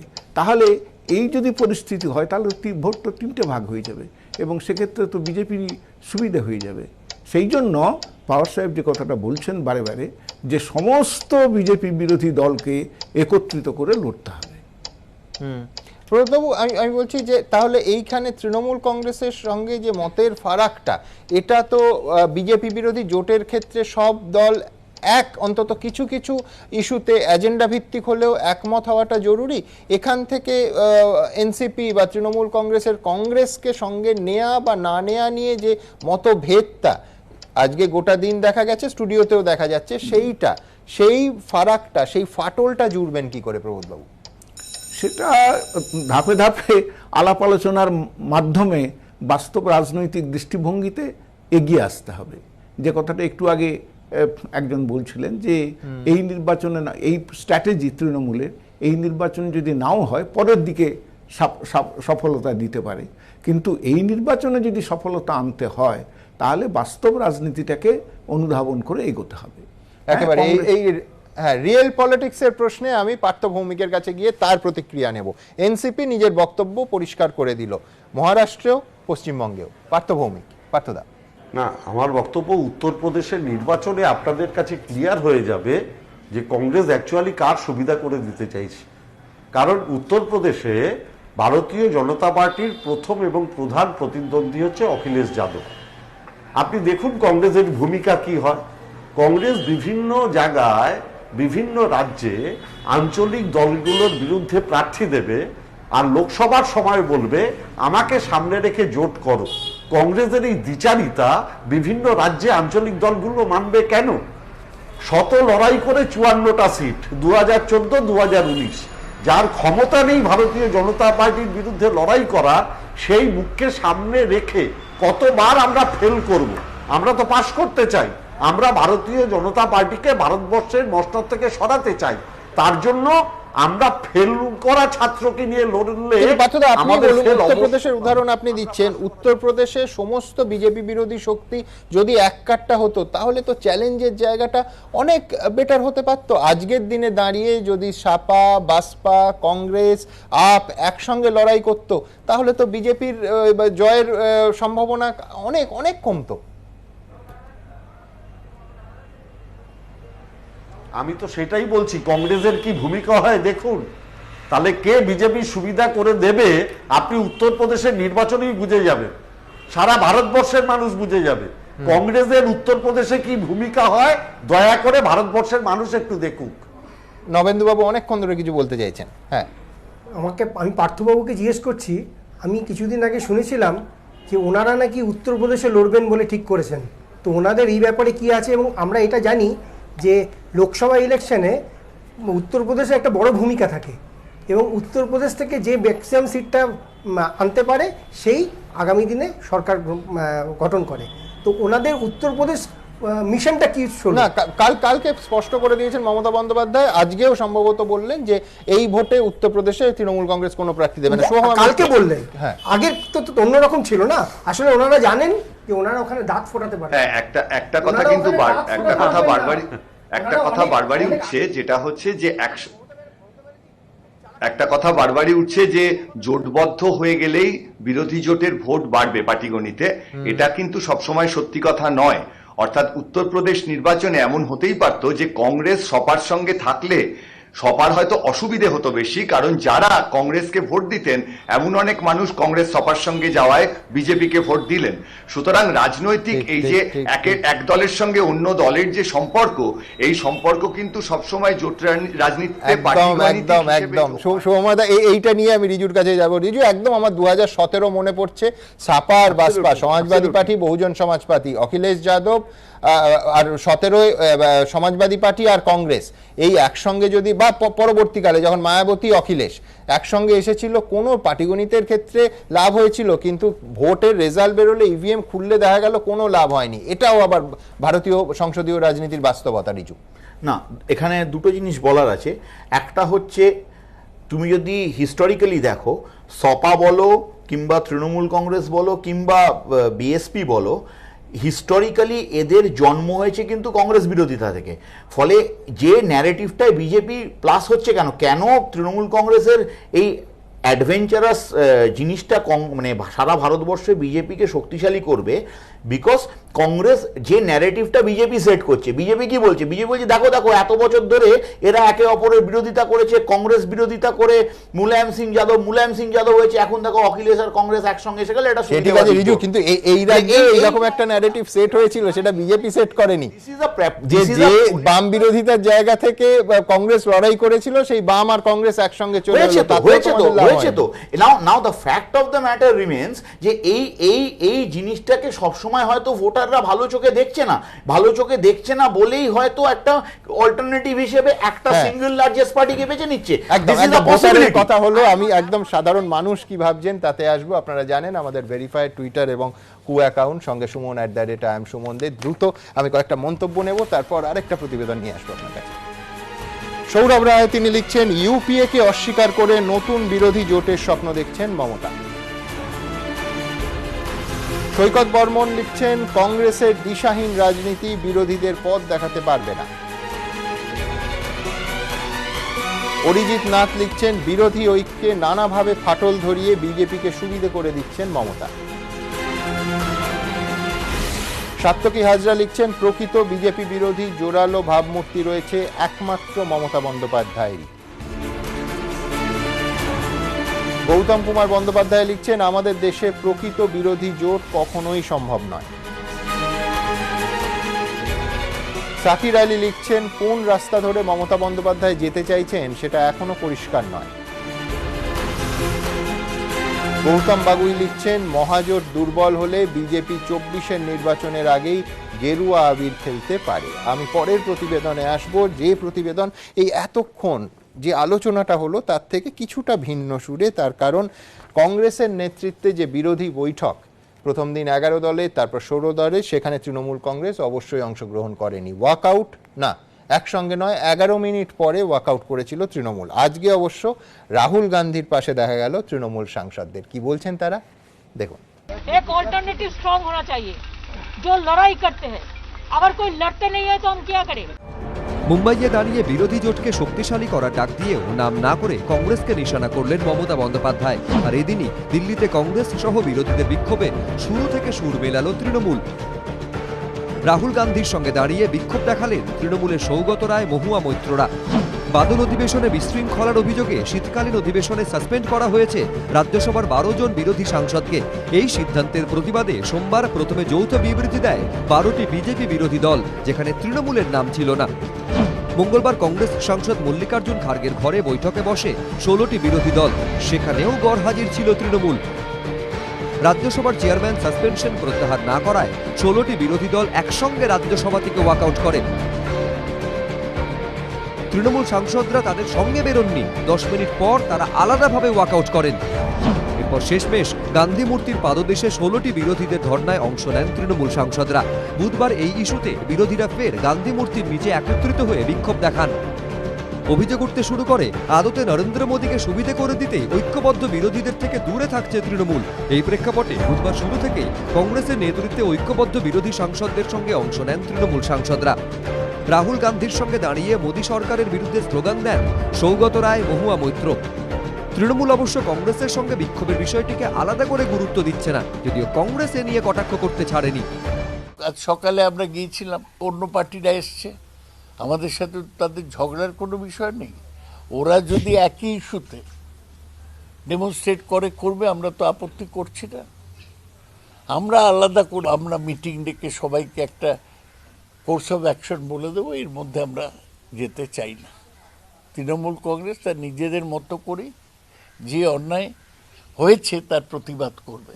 এটা কংগ্রেস দলের যোগদানের জন্য ডাকছে না, রাজ্যসভার অভ্যন্তরে ফ্লোরে যাতে একসঙ্গে লড়াই করা যায় বিজেপির বিরুদ্ধে, সেই সম্পর্কে কি স্ট্র্যাটেজি নেওয়া দরকার সেটা নির্ধারণ করার জন্যই ডাকছেন। তো সেখানে তারা আসবেন না কেন? বিরোধীদের প্রতিবাদ নিয়ে পাল্টা সুর চড়িয়েছে বিজেপি। আমরা তো বিরোধীরা এমনিতে নিজেদের মধ্যেই বিভক্ত। লোকসভাতে প্রথম দিকে যত পার্টি বিক্ষুব্ধ ছিলেন, যারা বিক্ষোভ করছিলেন, আজকে ওয়েলে তো তারা নেই। আজকে ওয়েলে শুধুমাত্র একটি পার্টি বিক্ষোভ দেখিয়ে গেছে গোটা দিন। তো বিরোধীরা তারা ঠিক করুক তারা একসাথে থাকবে কি থাকবে না। সাসপেনশনের প্রতিবাদে পুরো অধিবেশনে সকাল 10টা থেকে সন্ধ্যে 6টা অবধি গান্ধী মূর্তির নিচে ধর্নার সিদ্ধান্ত নিয়েছেন 12 জন সাসপেন্ডেড সাংসদ। এদিনও তারা ধর্নায় বসেন। বিজেন্দ্র সিংহ, এবিপি আনন্দ, নয়াদিল্লি। তিনি রূপা গঙ্গোপাধ্যায়। অনেকেই জানেন না তিনি শুধু বিজেপির রাজ্যসভার সাংসদ তাই নন, তিনি এই মুহূর্তে কলকাতা পুর ভোটের নির্বাচনী কমিটির সদস্যও বটে। এহেন রূপা গঙ্গোপাধ্যায় একেবারে সরাসরি 86 নম্বর ওয়ার্ডে না বিজেপি প্রার্থীকে নয়, তার স্পষ্ট সমর্থন জানিয়েছেন নির্দল প্রার্থীকে। কেন, সেই প্রতিবেদন দেখাবো। অবশ্যই তার পেছনে একটা ইমোশনাল কারণও রয়েছে, এবং পাশাপাশি গতকাল বিজেপি সূত্রের খবর যে এটি সাংগঠনিক বৈঠক ছিল, সেখানে খোদ রাজ্য সভাপতির প্রতি বিরক্তি প্রকাশ করে বৈঠকের মাঝপথে উঠে যান তিনি। কেন, প্রতিবেদন বলবে। পুরভোটে প্রার্থী তালিকা নিয়ে বিজেপির মধ্যে কোন্দল চরমে। প্রার্থী নিয়ে ক্ষোভ প্রকাশ করে মাঝপথেই বৈঠক ছাড়লেন রূপা গঙ্গোপাধ্যায়। ফেসবুক পোস্টে টাকা নিয়ে টিকিট দেওয়া চাঞ্চল্যকর অভিযোগও তুললেন তিনি। মঙ্গলবার রাত 9:30 নাগাদ কলকাতার পুরভোট নিয়ে বিজেপির ভার্চুয়াল বৈঠক হয়। সেখানে রাজ্য বিজেপির সভাপতি সুকান্ত মজুমদার, বিজেপির সর্বভারতীয় সহ সভাপতি দিলীপ ঘোষ, রাজ্য বিজেপির সাংগঠনিক সম্পাদক অমিতাভ চক্রবর্তী, বিজেপি রাজ্যসভার সাংসদ ও কলকাতা পুরভোটে নির্বাচনী কমিটির সদস্য রূপা গঙ্গোপাধ্যায় উপস্থিত ছিলেন। আধ ঘন্টা বৈঠক চলার পর রাত 10টা নাগাদ সাংগঠনিক সম্পাদক অমিতাভ চক্রবর্তীর বক্তব্য শেষ হতেই ক্ষোভ উগরে দেন বিজেপি রাজ্যসভার সাংসদ রূপা গঙ্গোপাধ্যায়। বিজেপি সূত্রে খবর, বৈঠকের মধ্যে হঠাৎই রূপা গঙ্গোপাধ্যায় বলে ওঠেন, সুকান্তবাবু আছেন বৈঠকে? আমাকে এরকম মিটিংয়ে ডাকেন কেন? এইসব আলোচনায় আমাকে ডাকবেন না, আমি মিটিং ড্রপ করছি। সূত্রের খবর, এরপরই আচমকা বৈঠক ছেড়ে বেরিয়ে যান রূপা গঙ্গোপাধ্যায়। বৈঠক ছেড়ে বেরিয়ে যাওয়ার কিছুক্ষণের মধ্যেই এই ফেসবুক পোস্ট করেন রূপা গঙ্গোপাধ্যায়, যেখানে 86 নম্বর ওয়ার্ডে বিজেপির প্রয়াত প্রাক্তন কোঅর্ডিনেটর তিস্তা বিশ্বাসের মৃত্যু নিয়ে বিস্ফোরক মন্তব্য করেন তিনি। ফেসবুক পোস্টে রূপা গঙ্গোপাধ্যায় লেখেন, দুর্ঘটনা নয়, তিস্তার মৃত্যু যে খুন ছিল, আজ আমার সেই বিশ্বাস প্রমাণিত হয়েছে।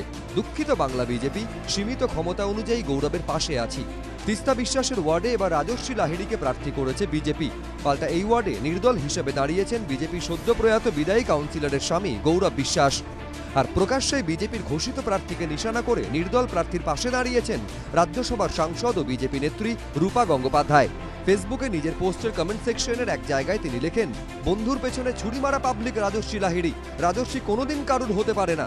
শিকদার আর এ রায় টাকাটা নিয়ে সিটটা বিক্রি করেছে, সব প্রমাণ আমি দিয়ে ছাড়বো। তিস্তার যে অসম্পূর্ণ কাজগুলো আছে সেগুলো পূর্ণ করতে হবে। কোনো একজন বা দুজন তাদের নিজের স্বার্থর জন্যে, কে আমার নামটা আস্তে করে কাটলো, কে চাইছে এখান থেকে তৃণমূল ওয়াকওভার পেয়ে যাক। আমিও চাই জিতে এসে বিজেপিকে সমর্থন করব। শুধু নির্দল প্রার্থীকে সমর্থনই নয়, রূপা গঙ্গোপাধ্যায় মুখ খুলেছেন 86 নম্বর ওয়ার্ডের বিজেপি প্রার্থীর বিরুদ্ধেও। রূপাদি মাতৃসমা ব্যক্তি, আমি আমার মর্যাদার সীমারেখা লঙ্ঘন করব না। যা বলার আমার দল বলবে। উনি কেন করেছেন দেখুন, সেটা উনি জানেন, সেটা তো আমার বলার কথা নয়।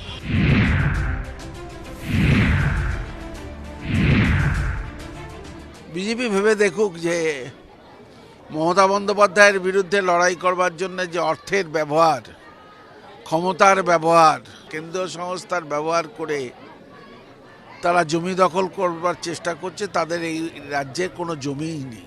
রূপা গাঙ্গুলি তথাগতরা এদের তারই বহিঃপ্রকাশ। উনি যেহেতু আমাদের রাজ্যসভার সাংসদ, মাননীয় সাংসদ এবং আমাদের শ্রদ্ধেয় নেত্রী, তো স্বাভাবিকভাবেই উনি এই বিষয়গুলো আমাদের কেন্দ্রীয় নেতৃত্বকে সহজেই জানাতে পারেন। উনি গিয়ে জানালে পরে সেই বিষয়ে উপযুক্ত তদন্ত দল করবে। টিকিট বন্টন নিয়ে ক্ষোভ উগড়ে দেওয়ার পরই মঙ্গলবার চন্দ্রশেখর বাসোটিয়াকে বহিষ্কার করে বিজেপি। এখন তার প্রশ্ন, তাহলে রূপা গঙ্গোপাধ্যায়ের বিরুদ্ধে কেন ব্যবস্থা নেওয়া হবে না? আমাকে ব্যক্তির বিশেষের বিরুদ্ধে বলার কারণে আমাকে এক্সপেল করা হয়েছে, কিন্তু পার্টি বলুক রূপাদিকে এক্সপেল করবে তো। এদিকে বিজেপির অন্দরে এই অস্বস্তির মাঝে এদিন রাজ্য বিজেপি সদর দফতর মুরলীধর সেন লেনে সাংবাদিকদের গতিবিধি নিয়ন্ত্রণ করা হলো। নোটিশ দিয়ে বলে দেওয়া হয়েছে এখন আর অফিসের দোতলায় উঠতে পারবেন না সাংবাদিকরা। ওপরে ওঠা সিঁড়ির মুখে বসানো হয়েছে গ্রিলের দরজা। দীপক ঘোষ, কৃষ্ণেন্দু অধিকারী, অনির্বাণ বিশ্বাস, এবিপি আনন্দ, কলকাতা। অবশ্যই নবেন্দুবাবুর কাছে যাব। নবেন্দুবাবু, এক হচ্ছে যে আবার বলছি, রূপা গঙ্গোপাধ্যায় শুধু একজন রাজ্যসভার সাংসদ নন, কলকাতা পুরভোটে নির্বাচনী কমিটির সদস্য। তিনি নির্বাচন সংক্রান্ত আলোচনায় একেবারে রাজ্য সভাপতিকে জুম মিটিংয়ে তার কেন ডাকা হয়েছে এই ডাককে চ্যালেঞ্জ করে, বিরক্তি প্রকাশ করে অর্থহীন বলে উঠে চলে যাচ্ছেন। নির্দল যিনি প্রার্থী আছেন তাকে সমর্থন করছেন। আমি বলছি দল নিশ্চুপ। দেখুন, প্রথম কথা আপনি নিজেই বলছেন যে এটা একটা সাংগঠনিক মিটিং ছিল এবং সেই মিটিংয়ে কথা কি বলেছেন না বলেছেন, কি করে বাইরে আসছে বা সেই কথাটা আলোচনা চলছে, তাহলে ভাবুন কি দলের অবস্থা, যেটা নিয়ে আলোচনা চলছে সেটা কতটা ঠিক আমার যথেষ্ট সন্দেহ আছে।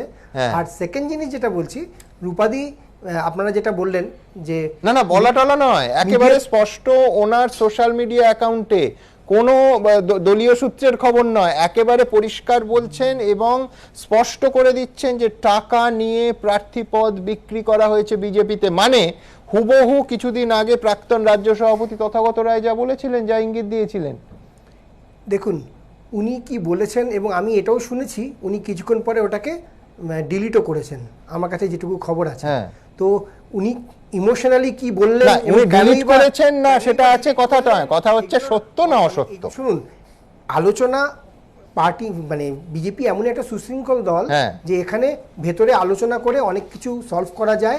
উনি গৌরববাবুকে যদি সাপোর্ট করতেন বা কি করছেন, কেন গৌরববাবুকে টিকিট দেওয়া হয়নি, এই বিষয়টা পার্টির অভ্যন্তরে আলোচনা করা উচিত ছিল। এবং উনি ওনার মতন একজন ব্যক্তি যাকে সবাই যথেষ্ট শ্রদ্ধা করেন এবং উনি অনেককে একটা যথেষ্ট ভালো মর্যাদাপূর্ণ জায়গায় রাখা হয়েছে, ওনার উচিত ছিল যে এই সমস্ত সোশ্যাল মিডিয়ায় কোনো রকম বক্তব্য না করে পার্টির ভেতর অন্দরে আলোচনা করা। ওনার উচিত ছিল আপনি বলছেন। আমি বলছি পয়েন্ট টু বি নোটেড যে বিজেপি কিন্তু দলীয়ভাবে সম্পূর্ণ নিশ্চুপ। আমি শুভময়দার কাছে যাব। শুভময়দা, একটা শব্দ এই মুহূর্তে নবেন্দুদা ব্যবহার করলেন, সুশৃঙ্খল দল। আমি বলছি তাহলে কি আমি ধরে নেবো সত্যিই তো গোটা ভারতবর্ষে আমি এই জিনিস ইদানিংকালে অন্য কোনো রাজ্যেও দেখিনি যে বিজেপির মতো দলের প্রার্থীকে রাজ্যসভার সাংসদ সমর্থন না করে আরেকজনকে সমর্থন করছেন। তাহলে কি আমি ধরে নেব যে বিধানসভা ভোটে যে ব্যর্থতা, তারপরে দলীয় শৃঙ্খলাটা ক্রমশ আলগা এবং দুর্বল হয়ে যাচ্ছে? হ্যাঁ, না, অন্যদিকে বিজেপির পক্ষ থেকে বললে বলা যেতেই পারে যে এটা সঠিক গণতান্ত্রিক ভাবনার পরিচয়, যেখানে দলের যে কোনো সদস্য মন খুলে কথা বলতে পারেন। এবং আরেকটা বিষয় যেটা হচ্ছে ওই যে গ্রিলের ছবিটা দেখালেন না, ওর পাশ দিয়ে দেখবেন সিঁড়ির পাশে যে ঢালু জায়গাটা আছে, আমরা ছোটবেলায় স্কুলে পড়ার সময় ওখান দিয়ে ওঠানামা করতাম। আমার মনে হলো যে সাংবাদিকদের এখন রাজনীতি বিশ্লেষণের পরিবর্তে সিঁড়ির বদলে সিঁড়ির পাশের ঢালু জায়গা দিয়ে ওঠানামা করা শিখতে হবে।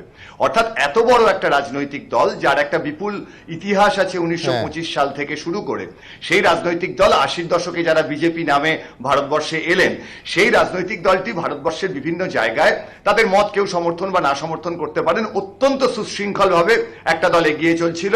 প্রথম কোন জায়গায় গোলমাল হলো, বিভিন্ন রাজ্যে অন্য দলের এমএলএ নেওয়া থেকে। এবং তারপর সেই ঘটনাটা এবার 2019-এ এত ভালো ফল করার পরেও তারপর 2021 বিধানসভার আগে যে ঘটনাগুলো বিজেপি ঘটালো, তাতে কিন্তু যে প্রশ্নটা তথাগত বাবু তুলছেন, এই প্রশ্নটা কিন্তু খুব পরিষ্কার যে বিজেপি কি তার সুশৃঙ্খলতার জায়গা থেকে সরে যাচ্ছে। এবং এই ঘটনা পশ্চিমবঙ্গের বাইরে যদি সারা ভারতে ঘটে, সেটা কিন্তু বিজেপির দলের পক্ষে গভীর চিন্তার বিষয়। একেবারে আমি যাদের কাছে যাব, যাদ শুভময়দা যেরকম বলছিলেন যে সিঁড়ির পাশের ঢাল, মানে আমি বলছি সিঁড়ির পাশের ঢাল ঠিক আছে, কিন্তু আমাদের ছোটবেলা সেই কেসি নাগের অঙ্ক বইয়ের তেল মাখানো বাঁশ না হলেই হলো না। এইটা শুভময়দার সাথে আমি একমত যে, এবং আমি একটু ভাগ করে বলবো যে বিজেপির 2014 সালের আগের একটা বিজেপি এবং 2014 সালের পরে একটা বিজেপি, এবং সেই বিজেপির মানে মানে একটা আমরা বুঝেছিলাম যে অটল বিহারী বাজপেয়ী যখন এসেছিলেন তখন একটা বিজেপি, তার আগে একটা বিজেপি ছিল যারা বিশ্বায়নকে অপোজ করতো, তারপর তারা বিশ্বায়নকে মেনে নিল। কিন্তু এই যে 2014-এর পর যে বিজেপি এসছে এবং তারপরে আপনি ভেবে দেখুন, দল বিজেপিতে অনেক দিন ধরে সংগঠন করে তারপর উঠতে হয়, এখন তো ল্যাটারাল এন্ট্রি চালু হয়ে গেছে, মানে তৃণমূল এবং বিজেপি দুটোতেই তো ল্যাটারাল এন্ট্রি চললো। পশ্চিমবঙ্গের জনগণ দেখলেন এই দল থেকে ছাড়লেন, ওই দলে একটা একদম এখন আবার পাল্টাটাও শুরু হয়ে গেছে। আমি ঠিক আছে, আমি বলছি একটা জায়গায় আমি মিল পাচ্ছি, নবেন্দুদা যেরকম বলছেন যে এই সাংগঠনিক বৈঠকের খবর বাইরে কি করে এলো, আমি বলছি ঠিক একই মনোভাবের প্রক্রিয়ার একটা অংশ দেখছি যে আমি রাজ্য অফিসে গ্রিল লাগিয়ে তালা দিয়ে দিলাম যে আমি খবর বাইরে যেতে দেব না, সংবাদ মাধ্যমে যেন না পৌঁছয়। সাংবাদিকরা চিরকাল রাজ্য বিজেপি অফিসে সাংবাদিকদের যাতায়াত অবাধ ছিল, অবাধ, মানে আমি বলছি আমার একাধিক রাজ্য সভাপতির সময় মনে পড়ছে একেবারে শটান ঘরগুলো অবধি পৌঁছে যাওয়া যেত। আজকে কিন্তু গ্রিলের গেট লাগছে, কিন্তু রূপা গঙ্গোপাধ্যায়ের অসন্তোষ আর সংবাদ মাধ্যমের থেকে ঢেকে রাখা যাচ্ছে না, চেপে রাখা যাচ্ছে না, তাই তো? আগে তো সংগঠনের কর্মীদের উপর বিশ্বাস ছিল, তাই সাংবাদিকদের যাতায়াত করতে দেওয়া যেত। এখন তো যারা আসছে দলে এবং যারা যাচ্ছে এটার উপর কোনো কন্ট্রোল নেই, তো তার জন্য সাংবাদিকদের বাইরে রেখে দিতে হচ্ছে যাতে কারোর সঙ্গে কথা না বলা যায়। পার্থদা নিঃসন্দেহে একটা টিপ্পনি কাটতে চাইবেন, কিন্তু তার আগে দেখাবো যে এই পুরো ভোট নিয়ে যে ছবিটা বিজেপিতে অন্তত এই বিভিন্ন ওয়ার্ডে নির্দল প্রার্থী, গোঁচ প্রার্থী অনেকে বলেন, সেই ক্ষেত্রে কিন্তু তৃণমূল কংগ্রেস তার যে উজ্জ্বল ব্যতিক্রম পার্থদা সেটাও কিন্তু নয়।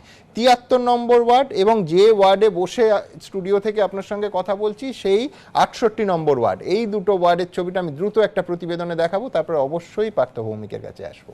দেখুন, পুরো ভোটের প্রার্থী তালিকা নিয়ে তৃণমূলের অন্দরেও অসন্তোষ। খোদ মমতা বন্দ্যোপাধ্যায়ের পাড়ায় বিদ্রোহের সুর, বিদ্রোহী সুব্রত মুখোপাধ্যায়ের বোনও। কলকাতা পুরসভার 73 নম্বর ওয়ার্ড, খোদ মুখ্যমন্ত্রীর পাড়া। এই ওয়ার্ডে এবার নিজের ভাইয়ের স্ত্রীকে প্রার্থী করেছেন মমতা বন্দ্যোপাধ্যায়। তিনি প্রচারও শুরু করে দিয়েছেন। আর টিকিট না পাওয়ার ক্ষোভে এই ওয়ার্ড থেকে নির্দল প্রার্থী হিসেবে দাঁড়িয়ে পড়েছেন তৃণমূলের 20 বছরের পুরনো কাউন্সিলর রতন মালাকার। আমি নিজে খুব আপসেট হয়েছি যে আমি কেন টিকিটটা পেলাম না। আমার এলাকা মানুষ, প্রচুর মানুষ আমাকে ফোন করছে, অনেকে কাঁদছে, প্রত্যেক মানুষ আমাকে বলেছে আপনি একটা সিদ্ধান্ত নেই, একটা কিছু করুন আপনি। তাদের দিকে চিন্তা করে আজকে আমি এই সিদ্ধান্তটা নিলাম যে আমি নির্দল হয়ে প্রতিদ্বন্দ্বিতা করবো। দাঁড়াতেই পারে, যার যেরকম ইচ্ছে, স্বাধীন দেশ, ওর স্বাধীনতা আছে, যারা আবার দাঁড়িয়েছে ইচ্ছে হয়েছে। দেখো, আমি তো মমতা ব্যানার্জি আমাকে দায়িত্ব দিয়েছেন দেখবার ওয়ার্ডটা। টিকিট নিয়ে তৃণমূলের অন্দরে টানাটানি চরমে সদ্য প্রয়াত সুব্রত মুখোপাধ্যায়ের পাড়া 68 নম্বর ওয়ার্ডেও। সুব্রত মুখোপাধ্যায়ের রাজনৈতিক ছাত্রীর সঙ্গে তার বোনের লড়াই। সুব্রত মুখোপাধ্যায়ের বোন তনিমা চট্টোপাধ্যায়ের নাম প্রার্থী হিসেবে ঘোষণা করে দলীয় প্রতীক দিয়েও তা ফিরিয়ে নিয়েছে তৃণমূল। শেষ দিনে এই 68 নম্বর ওয়ার্ডেই তৃণমূল প্রার্থী হিসেবে মনোনয়ন পেশ করলেন বিদায়ী কোঅর্ডিনেটর সুদর্শনা মুখোপাধ্যায়। আর নাটকীয়ভাবে দলের বিরুদ্ধে ক্ষোভ উগরে দিয়ে দাদা সুব্রত মুখোপাধ্যায়ের ছবি সঙ্গে নিয়ে 68 নম্বর ওয়ার্ডে নির্দল প্রার্থী হিসেবে মনোনয়ন জমা দিলেন তনিমা চট্টোপাধ্যায়। তারা সিম্বলটা আমাকে দিয়েছিল, দিয়ে রিটার্ন নিয়েছে।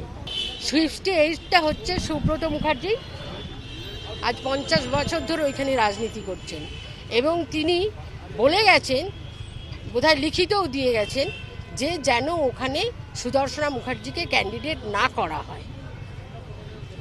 আমরা সুব্রত মুখার্জিকে সম্মান করি, তার স্নেহ হয়ে আমরা সেই জন্যই নির্দলে দাঁড়িয়েছি। আমি তো কাউকে বলিনি আমাকে জোর করে ক্যান্ডিডেট করো, আমাকে ক্যান্ডিডেট করার পর কেন আমাকে এরকম করা হলো, সেটা তো একটা খারাপ লাগার জায়গায়। সুব্রত মুখোপাধ্যায় আমার রাজনৈতিক অভিভাবক। সুব্রত মুখোপাধ্যায় আজকে আমাকে হাত ধরে এখানে নিয়ে এসেছিলেন। আমি কালকে বৌদির সঙ্গে দেখা করেছি। আমি এখনও যাব সুব্রতদার ছবিতে প্রণাম করে আমি শুরু করব আমার পথ, কারণ সেই মানুষটা নেই, তিনি অন্তরে রয়েছেন, নীরবে রয়েছেন। তার রাজনৈতিক উত্তরাধিকারী হিসেবে কাজ করবেন বলা যায়? প্লিজ না, আরেকটা জিনিস জানতে চাইবো যে আপনাদের এখানে আমরা দেখেছিলাম যে তনিমা চট্টোপাধ্যায়কে প্রথমে সিম্বল দেওয়া, কি কিছু হয়েছে মানে? আর লাস্ট, ঠিক আছে, ওকে ওকে, একটা লাস্ট প্রশ্ন। তনিমা দিকে আজকে আমরা দেখেছি সুব্রত বাবুর ছোট করে সূত্রের খবর ৬৮ নম্বর ওয়ার্ডে প্রার্থীপদ নিয়ে প্রয়াত সুব্রত মুখোপাধ্যায়ের পরিবারে একাধিক দাবিদার থাকায় সমস্যা দেখা দেয়। বিষয়টি সম্পর্কে জানানো হয় তৃণমূলের উচ্চ নেতৃত্বকে। এরপরই ৬৮ নম্বর ওয়ার্ডে প্রার্থী বদলের সিদ্ধান্ত নেয় দল। আর তৃণমূলের মধ্যে এই দ্বন্দ্ব নিয়ে কটাক্ষের সুর বিজেপির গলায়। এটা ঘুরিয়ে সুব্রত মুখার্জিকে অপমান করা, না দিতে পারতেন, নিজের ওনার বোনকে টিকিট এনারা দেবেন কি দেবেন না তৃণমূলের বিষয়, কিন্তু এইভাবে সুব্রত মুখার্জির বোন, যিনি নিজেও অত্যন্ত প্রবীণ একজন নাগরিক আমাদের এই কলকাতার, তাকে দেওয়া হলো, আবার নাম কেটে দেওয়া হলো। এটা সত্যিকারের বলতে গেলে সুব্রত মুখার্জির পরিবারকে অপমান করা হয়েছে। ইতিমধ্যে ৭২ নম্বর ওয়ার্ড থেকে নির্দল হিসাবে মনোনয়ন দাখিল করেছেন কলকাতা পুরসভার প্রাক্তন চেয়ারম্যান ও তৃণমূলের প্রাক্তন কাউন্সিলর সচ্চিদানন্দ বন্দ্যোপাধ্যায়, পার্থপ্রতিম ঘোষ, অর্ণব মুখোপাধ্যায়, অনির্বাণ বিশ্বাস, এবিপি আনন্দ। আমি পার্থ ভৌমিকের কাছে যাব। পার্থদা, তাহলে বিজেপিতে শুধুমাত্র এই ধরনের ছবি দেখা যায় না, চাওয়া পাওয়ার অঙ্ক না মিললে তৃণমূল কংগ্রেসেও দেখা যায়। সচ্চিদানন্দ বাবু, রতন বাবু তৃণমূল কংগ্রেসেরই কয়েকদিন আগে অবধিও ছিলেন। আমার বক্তব্য হচ্ছে, দেখুন, দাঁড়ানোর ইচ্ছে যে কারোর থাকতে পারে। একটা ওয়ার্ডে 20 জন করে দাঁড়ানোর ইচ্ছে আছে। দল তো 20 জনকে টিকিট দিতে পারবে না, দল একজনকে টিকিট দিতে পারবে এবং দল অনুরোধ করে বাদবাকিদের সেটা মেনে নেওয়ার জন্য। এবার কারুর যদি ব্যক্তিগত ইচ্ছে দলের উপরে চলে যায়, সেটা সেই ব্যক্তির ব্যাপার, তার স্বাধীনতা আছে দাঁড়ানো, এবং মানুষ ঠিক করবে যে মানুষ কাকে জেতাবে, মানুষ কাকে সবচেয়ে বেশি নির্ভরশীল মনে করছে। কিন্তু এইখানেই তো পার্থদা দলীয় শৃঙ্খলার প্রশ্নটা আসে যে কোনো দলের ক্ষেত্রে। ৬৮ নম্বর বলুন, ৭৩ নম্বর বলুন, না, আমার বক্তব্য অন্য। পার্টির, দেখুন, পার্টির শৃঙ্খলা তো আছে। আপনি যাদের কথা বললেন ১৪৪টার মধ্যে 2 জন না 3 জন এরকম তার মনের ইচ্ছে পার্টির বাইরে গিয়ে প্রকাশ করেছেন। বাদবাকি ১৪১টা ওয়ার্ডে কিন্তু এর বহিঃপ্রকাশ নেই। এক। দ্বিতীয় নম্বর, সুব্রতদা অত্যন্ত শ্রদ্ধেয় ব্যক্তিত্ব, তৃণমূল কংগ্রেসের সবচেয়ে প্রবীণ ব্যক্তিত্ব, তৃণমূলের সম্পদ। তার বোন কেন তাকে টিকিট দেওয়া গেল না সেটা কিন্তু ওনার বোনও খুব ভালো জানেন। আমি এটা সবার মাঝখানে প্রকাশ্যে বলে আমি ওনাকে ছোট করব না, কিংবা ওনার ভাবমূর্তিতে কোনো আঘাত লাগুক সেরকম কোনো কথাও বলবো না, কিন্তু উনি জানেন যে কেন ওনাকে টিকিট দেওয়া গেল না। দল ইচ্ছে করলেও কেন দল বাধ্য হলো পরবর্তীকালে টিকিটটা উইথড্র করে নেওয়া। আর ৭৩ নম্বরেও আমি বলবো, যখন দল যাকে প্রার্থী করেছে তাকেই সবার মেনে নেওয়া উচিত। এটাই দলের নিয়ম নীতি। আমাদের বিধানসভা নির্বাচনে প্রায় ৩৬ জন এমএলএ টিকিট পায়নি। তারা কি কেউ নির্দল হয়ে দাঁড়িয়েছে? দাঁড়ায়নি। কিন্তু কেউ নিজেকে দলের উপর মনে করে, ভাবে আমি বোধহয় দল। স্বাভাবিকভাবে তারা তাদের নিজের ইচ্ছে অনুযায়ী করেছে, দাঁড়িয়েছে, স্বাগত, কিন্তু নির্বাচনে তৃণমূল কংগ্রেসই জয়ী হবে। বেশ, পার্থদা বলছেন বিচ্ছিন্ন ঘটনা। আমি দ্রুত একবার কংগ্রেসের পার্টি, কংগ্রেসের ক্ষেত্রেও দেখা যাচ্ছে যে বিক্ষোভ দেখাচ্ছেন কর্মীরা, যারা টিকিট পাননি সেই বিষয়ে ক্ষোভও আছে। আমি প্রতিবেদনটা দেখাবো, তারপর অবশ্যই রিজুর কাছে আসবো। দেখুন, ক্ষোভ, বিক্ষোভ, ধর্ণা, স্লোগান, এমনকি আত্মহত্যার হুমকি পর্যন্ত। কলকাতা পুরভোটে টিকিট বন্টন নিয়ে কংগ্রেসে ধুন্ধুমার। টিকিট না পেয়ে মঙ্গলবার 2 কংগ্রেস নেতা আত্মহত্যার হুমকি পর্যন্ত দেন। আজকে কংগ্রেস পার্টি জয়েন করলো, 3 দিন হলো, তাকে পার্টি 80 নম্বর ওয়ার্ড থেকে টিকিটটা দিল। দল আমাদেরকে বলছে কি এখনো দাঁড়াও, আমরা সুসাইড অ্যাটেম্প করলাম, দলকে কিছু আসে যাচ্ছে না, কেরোসিন তেল ডাললাম নিজের উপরে। আমরা দলটাকে বাঁচাতে চাচ্ছি, কিন্তু दलके दलेर लोग बेचছে। मेरा 80 नंबर वार्ड से टिकट कल डिक्लेयर हो गया। रात 10 बजे तक मेरा नाम था। जिला प्रेसिडेंट से, प्रदीप प्रसाद से भी बात हुआ, सोमेन पॉल जी से भी बात हुआ, आपका नाम है। और किन्तु रातेर बेला आमादेर नाम चेंज करा हलो, तार मध्य आमरा प्रतिबाद करছি। পুরভোটে টিকিট বন্টন নিয়ে কংগ্রেসের মধ্যে ক্ষোভ বিক্ষোভ অব্যাহত। বারবার প্রদেশ কংগ্রেস ভবনে বিক্ষোভ হচ্ছে, টিকিট নিয়ে চরম টানাটানি, আর বারবার প্রার্থী বদলাতে হচ্ছে দলকে। যেমন কলকাতা পুরসভার 81 নম্বর ওয়ার্ডের প্রার্থী করা হয়েছিল সুপ্রিয়া দাসকে। মঙ্গলবার রাতে সুপ্রিয়া দাসকে 81 নম্বর ওয়ার্ড থেকে সরিয়ে সেই জায়গায় প্রার্থী করা হয় তানিয়া পালকে। টিনা মুখোপাধ্যায়ের জায়গায় 71 নম্বর ওয়ার্ডের প্রার্থী করা হয় সুপ্রিয়া দাসকে। তানিয়া পাল ছিলেন তৃণমূলে। টিকিট না পাওয়ায় মঙ্গলবার তিনি তৃণমূল ছেড়ে কংগ্রেসে যোগ দেন। এরপরই তাকে প্রার্থী করে কংগ্রেস। প্রথমে একটা এজিটেশন ছিল, দফায় দফায় পরিবর্তন খুব একটা হয়নি, 2-1টা কেস হয়েছে এবং সেটা পরিস্থিতি অনুযায়ী করতে আমাদের বাধ্য হয়েছি আমরা। এটা একটা ভালো লক্ষণ যে কংগ্রেসের এই টিকিটের জন্য সবাই এত বেশি ইন্টারেস্টেড। কলকাতা পুরভোটে প্রার্থী নিয়ে নানা দলের মধ্যে অসন্তোষ। তবে তারই মধ্যে শিরোনামে ৮ নম্বর ওয়ার্ডের বিদায়ী তৃণমূল কোঅর্ডিনেটর পার্থ মিত্র। তাকে এবার প্রার্থী করেনি তৃণমূল। এই ওয়ার্ডে মন্ত্রী শশী পাজার মেয়ে পূজা পাজাকে প্রার্থী করেছে দল। গত শুক্রবার তৃণমূলের প্রার্থী তালিকা ঘোষণা হয়। টিকিট না পেয়ে শনিবার কংগ্রেসে যোগ দেন পার্থ মিত্র। পুরভোটে কংগ্রেসের প্রার্থীও হন। রবিবার আবার তৃণমূলে ফিরে যান। দাবি করেন তিনি নাকি কংগ্রেসে যাননি, তৃণমূলেই আছেন।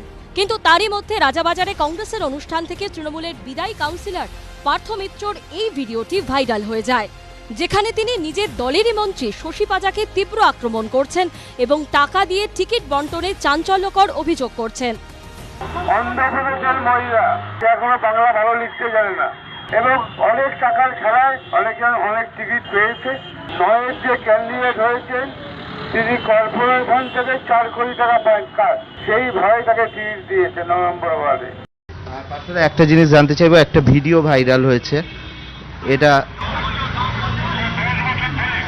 এই তো এইখানে বেলেঘাটে, এই বেলেঘাটে না তো? হ্যাঁ, এটা কি আপনার বক্তব্য?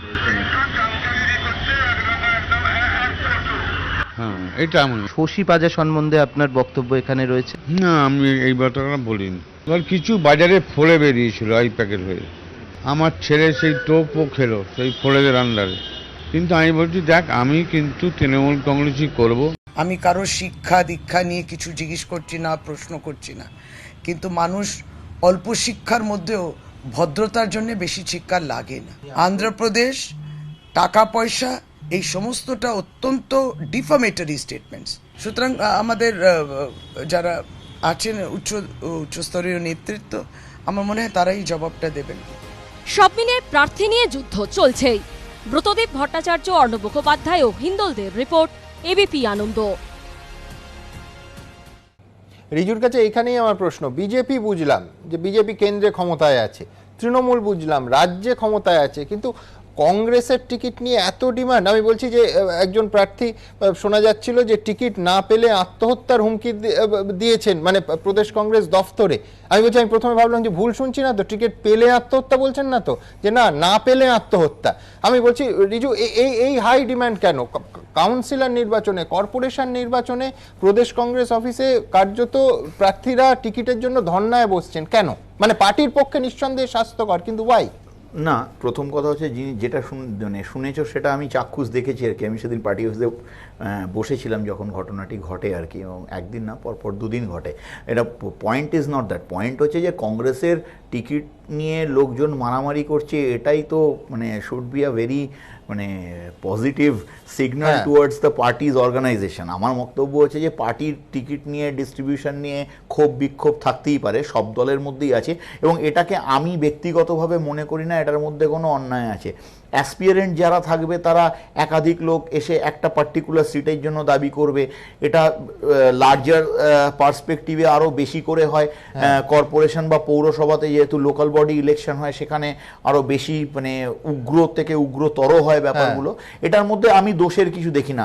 হেলদি কম্পিটিশন যদি পার্টির মধ্যে থাকে তাহলে এটার মধ্যে দোষের নেই, কিন্তু শেষ মুহূর্তে প্রার্থী বদলটা পার্টির সিদ্ধান্তহীনতার একটা অভিযোগ। শেষ মুহূর্তে প্রার্থী বদলটা যে অ্যাটলিস্ট আমি যেটুকু জানি ব্যাপারটা, আমি যদিও নির্বাচনের প্রার্থীর তালিকার সঙ্গে যুক্ত কোনো কাজে নেই, আমি ক্যাম্পেইন কমিটিতে আছি, সেটা তুমি অফিসিয়ালিও জানো, কারণ সেই তালিকা গেছে। কেন ওই ওয়ার্ডে প্রার্থী বদল হলো? আমি বলছি ওভারঅল পার্টির সিদ্ধান্তে স্টিক করছে কিনা, ডেফিনেটলি সেটা একটা বড় প্রশ্ন। শুভময় অ্যাডজাস্টমেন্ট। দেখুন, যেটা মূল বিষয় হচ্ছে, অনেক আলোচনাতেই আপনারা একটু গভীরে গেলে দেখবেন যে একজন এমপি বা এমএলএ এর মাধ্যমে যত অর্থ বা সম্পদ সেটা ডিস্ট্রিবিউটেড হয়, তার তুলনায় কিন্তু এই লোকাল বডি ইলেকশনে সেগুলো সরাসরি ডিস্ট্রিবিউটেড হয়।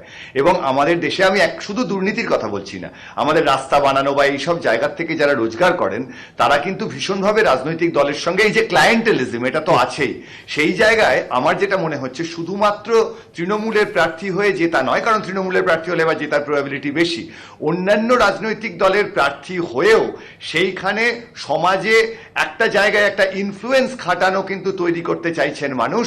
সেখানে প্রতিটি রাজনৈতিক দলের টিকিটের দাম বাড়ছে। আমার মনে হয় হয়তো শুধুমাত্র বামপন্থীরা এর থেকে এখনো কিছুটা আলাদা আছেন। একদম। আমি বলছি নিঃসন্দেহে শুভময়দা যেটা বলছিলেন যে রাজনৈতিক দলের টিকিটের দাম বাড়ছে, শুধু মানুষের জীবনের এবং মানুষের ভোটের, গণতন্ত্রের, তার দামটাও একেবারে সমানুপাতিক হারেই বাড়ুক, এইটুকু চাওয়া। আর এবার আসবো রাজনৈতিক ব্যঙ্গচিত্রে। আলোচনা ছাড়াই কৃষি আইন প্রত্যাহার কেন, এই প্রশ্নে দফায় দফায় উত্তাল সংসদের দুই কক্ষ। মমতা বন্দ্যোপাধ্যায়ও আজ সুর চড়িয়ে বলেন উত্তরপ্রদেশের নির্বাচনের জন্যই আইন প্রত্যাহার করেছে মোদী সরকার। এখন কে, কখন, কোন উদ্দেশ্যে, কোন পথে হাঁটেন তা রাজনীতিবিদরাই জানেন। তা বলে এদেশের সোজা পথে হাঁটা লোকেদের আবার কেস দেবেন না প্লিজ। দেখুন, কেস দেবেন না প্লিজ।